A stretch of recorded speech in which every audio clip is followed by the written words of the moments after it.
Mən Məmmədli Elmir Elmanoğlu, 1996-cı ildə Bakı şəhərində anadan olmuşam.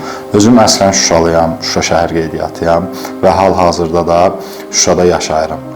Mən uşaq olarkən ailə üzvlərim, atam, anam, nənəm, babam Şuşanın necə gözəl yer olduğu haqqında, füsunkar təbiətə malik olduğu haqqında mənə çox məlumatlar verirdilər və çox təəssüf ki, mən bunu canlı görə bilmirdim. Biz bunu ancaq televizordan və yaxud müəyyən ailə şəkillərindən görə bilirdik. Uşaq ikən mənə təsir edən ən böyük məsələ o idi ki, biz məktəb oxuyarkən yay tətilinə buraxılırdıq və yay tətilinə qayıtdıqdan dərhal sonra bizim ilk işimiz müəllimə inşa yazdırmaq olurdu.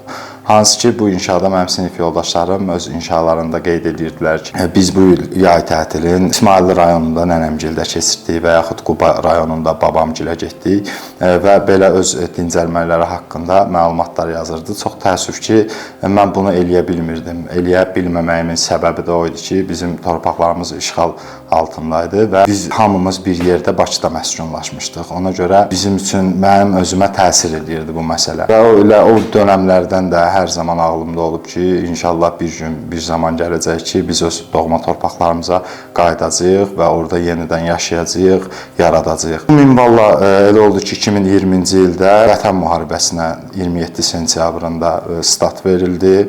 Oktyabr ayının 1-ci günü könüllü olaraq cəbhəyə yollandım mən. Döyüşlərdə Vətən müharibəsində iştirak etdim. Özüm Qarabağ qazisiyəm. Cənab Ali Baş Komandan tərəfindən müəyyən medallarla təltif olunmuşam. Əlavə olaraq regionlardan əlavə olaraq həm də cəsur döyüşçüyəm.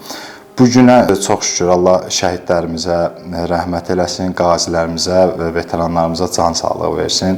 Biz onların sayəsində, tökülən qanların sayəsində, çəkilən əziyyətlər bahasına bugünkü gün öz torpaqlarımızda rahat, dinc şəkildə yaşayırıq və buradakı inkişafa müəyyən qədər, bacardığımız qədər öz töhfələrimizi verməyə çalışırıq. Mən bugün fəxr edirəm ki, Şuşa şəhərindəyəm, Şuşada yaşayıram və bu mənim üçün çox böyük qürurdur. Və çox şadam ki, 32 ildən sonra mənim qəlbimdə bir arzu var idi ki, Şuşa alındıqdan sonra Şuşa şəhərində ilk toy mərasimin həyata keçirdim. Çox şükür ki, 2024-cü ilin sentyabr ayının 6-sı bu mənə nəsib oldu və 32 ildən sonra Şuşa şəhərində ilk toy mərasimi mənə qismət oldu.